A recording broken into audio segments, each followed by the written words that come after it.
Welcome. I didn't see you there. Say, how did you get into my house? No matter.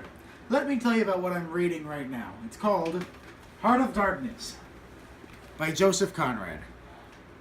Heart of Darkness is an 1899 novel written by Joseph Conrad. Conrad was born in Poland and joined various navies and shipping companies throughout his life, living on the high seas for most of the time. He learned English and found his success among Englishmen, and nearly all of his published works were written in his non-native English. He wrote Heart of Darkness based upon his own personal experiences after working on an ivory trade route in the Belgian-controlled Congo. Heart of Darkness is considered his magnum opus. Now, let's get right into the news!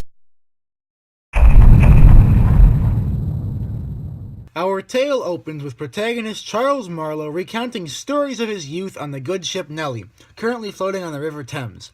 Marlow, as a narrator, is famed for giving ambiguous tales that do not shed a spotlight on a topic, but rather give a general glow to things. Marlow begins his account by discussing how, as a lad, he desired adventure, but couldn't seem to get any jobs, so his aunt hooked him up with a job at an ivory trading company, creatively titled The Company. Fun fact, this aunt is one of only 3 women in the text, and none of them have names, so that's a thing. Anyway, Marlow's aunt ships him off to Belgium, an unnamed European country, where Marlow finds himself in an immense and sheltered city. It's unnamed because Belgium wouldn't have been happy with it otherwise. He makes his way to the company's headquarters and is promptly given a position as the steamboat captain on the Congo River. And there's this creepy old woman who sentences him to die by giving him his job. Not really, but it's kind of implied that she's like one of the 3 fates or something. Anyway, Marlow gets shipped off to Africa and makes his way up into the company's outer stations, where he comes face to face with the horror of the company's ownership of the land. Diseased and malnourished natives lie about in the shade of great trees like some sort of malcontent specters, waiting for nothing but death.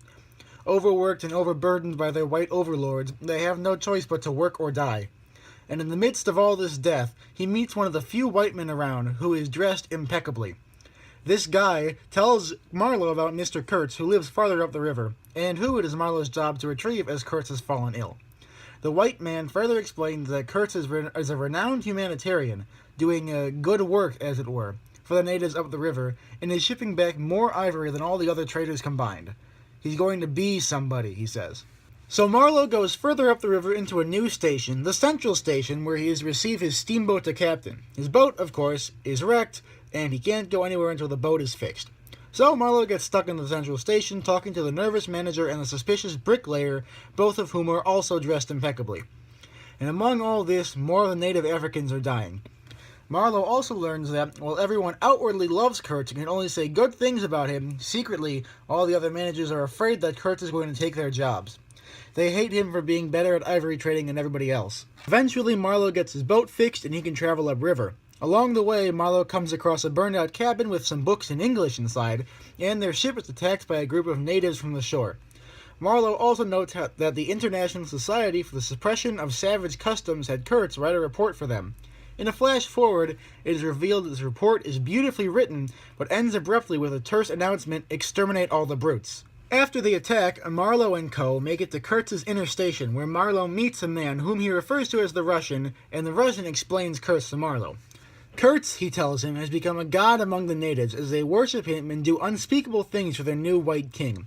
Kurtz has gone mad with power and rules with an iron fist. The exterior of his hut is decorated with the decapitated heads of the natives. Marlow witnesses the extent of Kurtz's powers when Kurtz instructs the natives not to shoot Marlow and his crew. Kurtz is then taken inside Marlow's vessel as he is sick. Kurtz tries to escape at one point, but Marlow threatens to kill him and he stays. Kurtz laments not getting more done, and his native mistress and all the natives that Kurtz ruled yell as Marlow boats drift back down the river. On the way back to the Central Station, Kurtz's health deteriorates. Marlow talks with Kurtz and is fascinated by his intellect. Kurtz entrusts Marlow with a packet of papers, including the aforementioned report and a picture of his fiancée.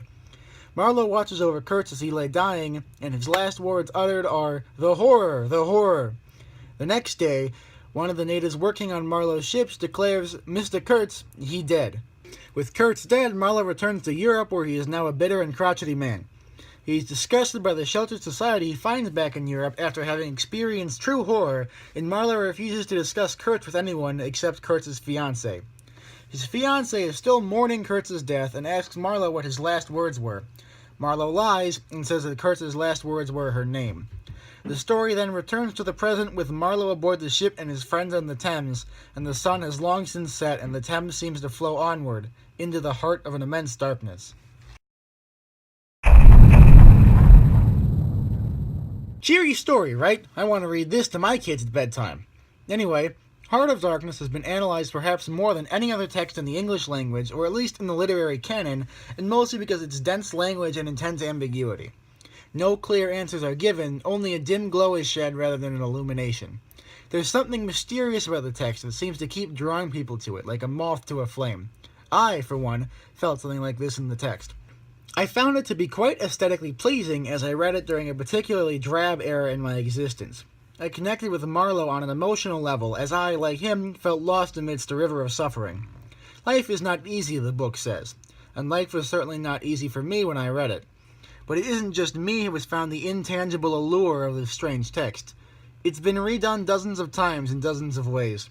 The most accessible modern version of the text can be found in Francis Ford Coppola, that is, Apocalypse Now. That insane movie about the Vietnam War that has Painted Black, I Love the Smell of Napalm in the Morning, jet skiing, and Marlon Brando as a fat man. The movie tried to depict the utter insanity and madness of the Vietnam War by diving into one of the defining texts of insanity and madness. Most English professors seem to agree that Kurtz embodies the idea of a descent into madness, of the civilized people going native, as it were. Going native is, of course, a terribly racist thing to say, but the book itself is pretty racist.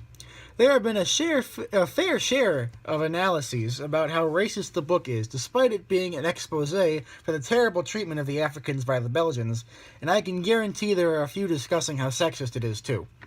But that's beside the point. Heart of Darkness pops up everywhere. It was a premise for a video game called Spec Ops: The Line, except instead of the Congo, it's taking place in modern-day Dubai. It's shown up in T.S. Eliot's The Hollow Men. There's even a comic series taking it from the Congo to modern-day Mexico. It will be many, many years before Heart of Darkness loosens its hold upon our general psyche, because the book doesn't speak volumes, but rather speaks in whispers. It attests to the madness of the human spirit, the truth of human suffering, the nuance of the human mind, and the general confusion and meaninglessness of life. The horror, may be the most accurate way to describe life as Conrad saw it, especially since he basically lived out his novel when Conrad himself went to the Congo. But still, there is no clear answer to the meaning of Heart of Darkness, and that may be one of the reasons that it continues to be read today. Another reason it continues to be read today is Conrad's style of writing. The book itself is only around 150 pages long, but in that 150 pages, Conrad writes some of the most thick, difficult-to-digest prose this side of James Joyce and Virginia Woolf. It's a dense, dark book for a dense, dark place. But besides the general beauty of its prose, Conrad did something that the English professors have coined delayed decoding, in which Conrad wrote a passage describing an event, but would not name the event until the end of the passage, giving a sort of unraveling feeling. Here's an example. See if you can guess what he's describing before he says it. I was looking down at the sounding pole and feeling much annoyed to see at each try a little more of the stick out of that river, when I saw my poleman give up the business suddenly and stretch himself flat on the deck, without even taking the trouble to haul his pole in. He kept hold on it, though, and it trailed in the water. At the same time the fireman, whom I could see also below me, sat down abruptly before his furnace and ducked his head. I was amazed. Then I had to look at the river mighty quick, because there was a snag in the fairway. Little sticks were flying about. Thick. They were whizzing before my nose, dropping below me, striking behind me against my pilot house. All this time the river, the shore, the woods were very quiet, perfectly quiet. I could only hear the heavy splashing thump of the stern wheel and the patter of these things. We cleared the snag clumsily. Arrows, by Jove! We were being shot at! Yep, all that to talk about how his buddies got killed by arrows. But that's Conrad for you. He wrote to mimic the jungle in which the story takes place and the general confusion and ambiguity of the text itself. And he achieves this fantastically by writing so much. His sentences are thick, to be sure. Heart of Darkness, like most English novels, is full of references to the Bible, though I can't seem to pinpoint any when I go back into the text. What I can pinpoint, though, is that creepy old lady from the beginning who thinks she's signing Marlow's death certificate. Besides the fact she is probably supposed to represent one of the Greek fates, knitters of the threads of destiny, Marlow declares morituri te salutant in regards to her. This Latin phrase was used before gladiator battles and translates to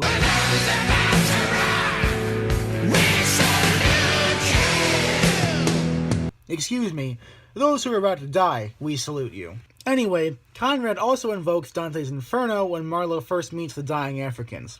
The green-tinted grove that Marlow finds them in is referred to as some sort of inferno, as in the Inferno of hell fame.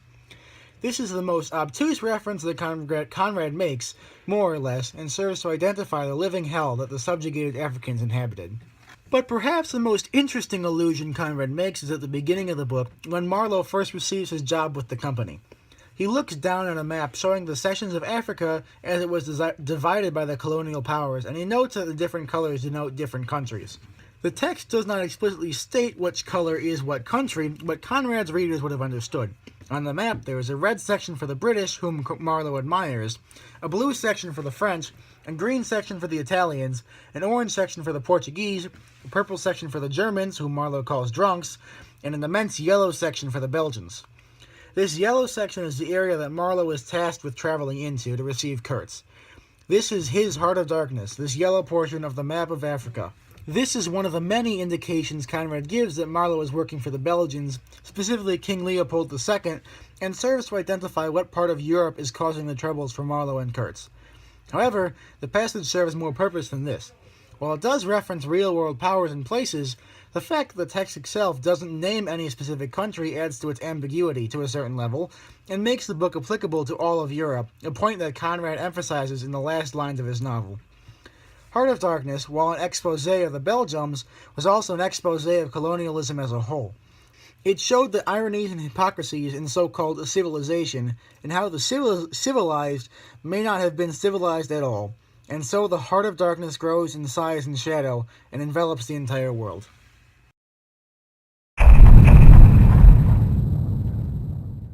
Hey everybody, thanks for watching this. That covers all the stuff I was required to talk about for this assignment, I think. Now let's get to the Q&A, huh? Thanks.